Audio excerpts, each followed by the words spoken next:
ja dolen të bëjnë të pamundurën të mundur, ja dolen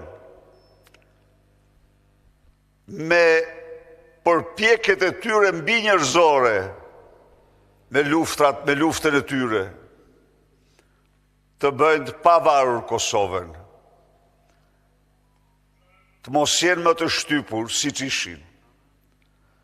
Dhe në këtë 18 vjetor, Kosova vjen si një shtet, si një shembull, demokracie, drite, shprese për rajonin dhe shqiptarët.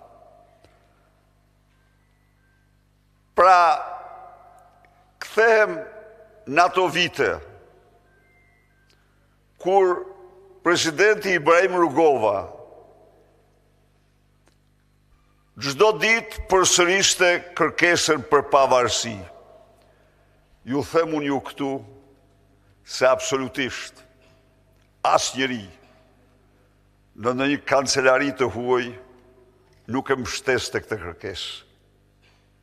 Por ja që ajo u bë realitet, sepse ajo është një kauzë drejtë dhe u bë një kauzë e vendeve më të mëdha, të cilat kanë sot Shtetet e Bashkuara dhe vendet tjera mirënjohjen tonë më të pakufishme. Kështu që gëzuar edhe një herë datën e dytë më të rëndësishme në historinë tonë kombëtare pas pavarësisë së Shqipërisë. Miq, po të ndalemi sot të shohim pas 35 viteve, ne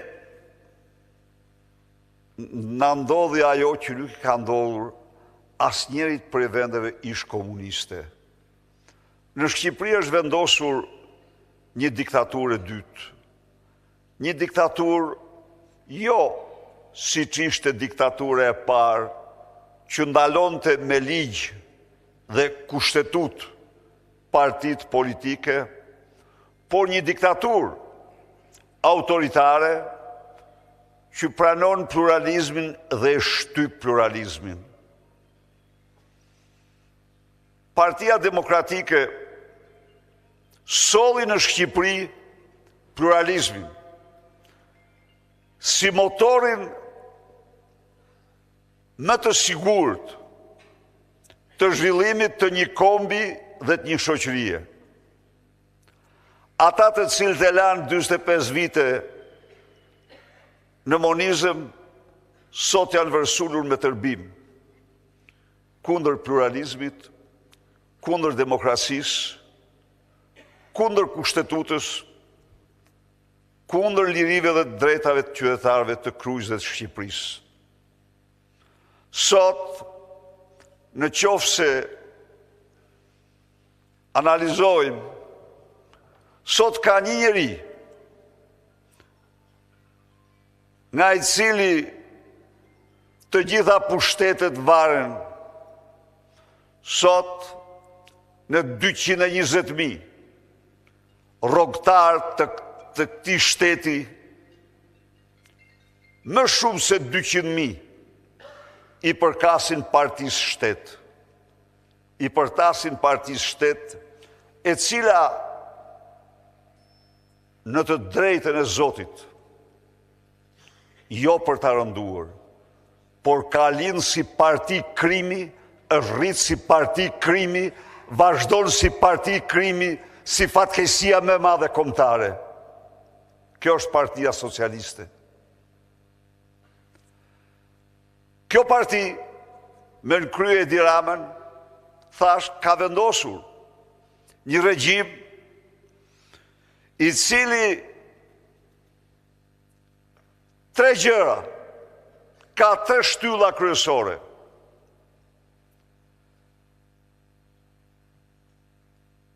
Ka vjedhjen, ka mashtrimin, ka krimin. Me këto 3 shtylla kryesore, kjo parti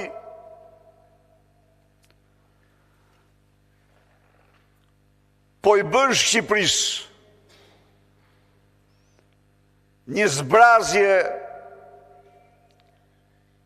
3 herë më të madhe se sa zbrazja që i bëri pushtuesi serb duke zbatuar doktrinën e Çubillovicit Kosovës. Kur do njëherë një komb në këto troje, kombi në këto troje, nuk ka njohur një rrokullisje të tillë si këto 10 vite. Sot, vetëm hapësirën e Schengenit, hapësirën e Bashkimit Evropian, në 10 vite nga ky regjim u detyruan të largohen 1.1 milion shqiptar. Po të llogarisim dhe të tjerët, vendet tjera shkon mbi 45% e popullatës. Ku po shkojmë kështu ne? Njerëz adhetar që e doni këtë vend, le t'i shtrojmë pyetjen vetes, ku po shkojmë? Ne po shkojmë drejt zhdukjes. Zhdukjes së pashmangshme. Nga këta 1.100.000 që kanë ikur, 70% janë ndër 45 vjeç. Lindjet sot janë 76% më të ulta se 91-shin. Pse kjo? Pse nga viti 2007 në vitin 2014 populata në Kruj, në Tiranë dhe në Shqipëri rritej nga vitin vit. Rritej, është statistika, është instituti që e fakton. Çfarë ndodh tani? Ndodh sepse ky regjim me aktet, me plaçkitjen që bën, me mashtrimet që bën, me dhunën e formave të ndryshme, ky vret shpresën shqiptarëve. Ky ja u nxen diellin shqiptarëve. Ky ja u nxin jetën shqiptarëve.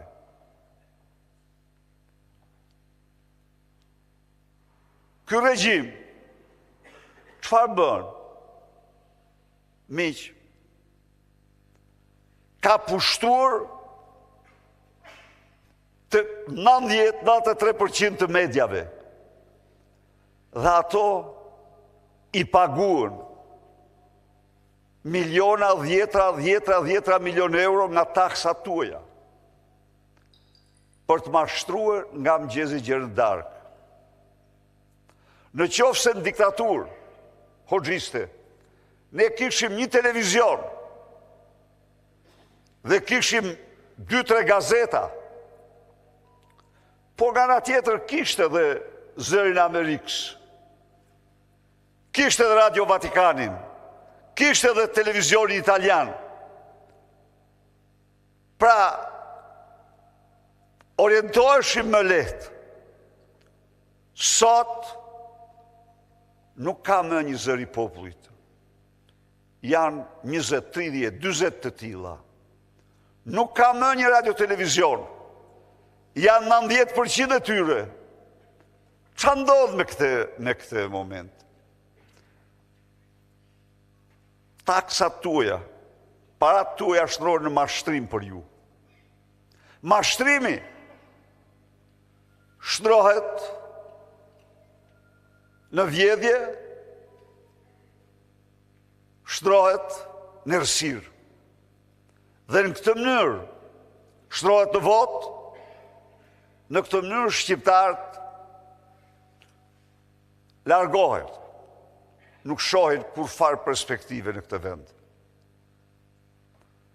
Nuk shohin perspektivë sepse krimi i trysnon.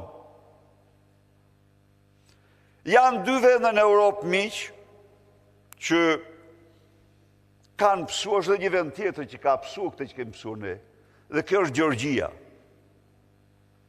Edhe atje është një diktaturë autokratike. Edhe atje të gjitha pushtetet janë në një dorë. Por atje fuqia e vërtet është Rusia. Kurse në Shqipëri, fuqia e vërtet është droga. është droga. Janë miliardat e drogës. Ju ndigjuat për Ergys Agasi. Çfarë është Ergys Agasi? A mund të imagjinoni ju një njeri që ka një zyrë të madhe, që filmon e regjistron çdo gjë dhe mizën që i lviz, që thret ministra, që organizon vrasje, që thret gjyqtar, që thret kryepolice, tjerë e tjerë. Kush është ky? Ky është Edi Rama. Ergys Agasi ishte një ordiner, një nënpurs, një punojës, por që u bë gjithfuqishëm sepse ishte Edi Rama. Në fakt, merrte çdo natë udhëzimet e Edi Ramës. Tu them unë ju, nuk ka burra më të liq se këta tre që do e u them. Taulan Balla, si që ky Ervin Hoxhaj, dhe ministri tjetër para ti, Çuçi. Më të liq burrat nuk bëhen. Pa do të themi gjë. A mund ta imagjinoni ju, që ata i ka heqë qytet tre Ergysi? Absolutisht. S'po duhem e lëshugojnë për ta. Të tre i ka shkarkuar nga detyra. Pse? Sepse tregonte zero tolerancë ndaj tyre për të ndërhyrë në policinë e krimit. Nuk keni punë ju me prodën, apo stërprodën. Me këta nuk keni punë. E thirrën njërin prej tyre,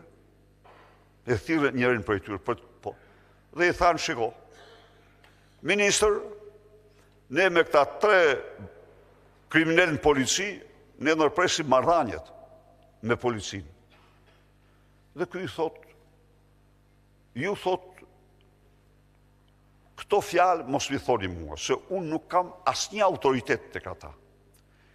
I gjitha autoriteti thot është tek kryeministri. Ai e ka në dorë këtë.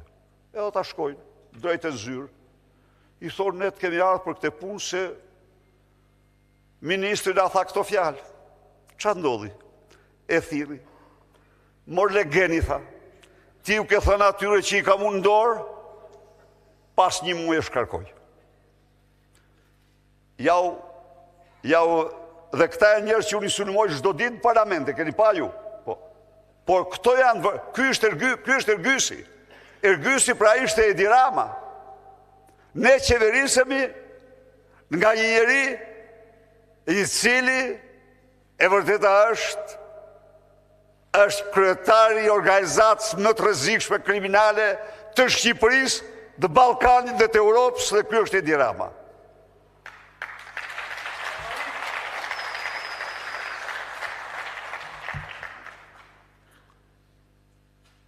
Ndaj dhe ne jemi sot në një udhëkryq shumë të rrezikshëm.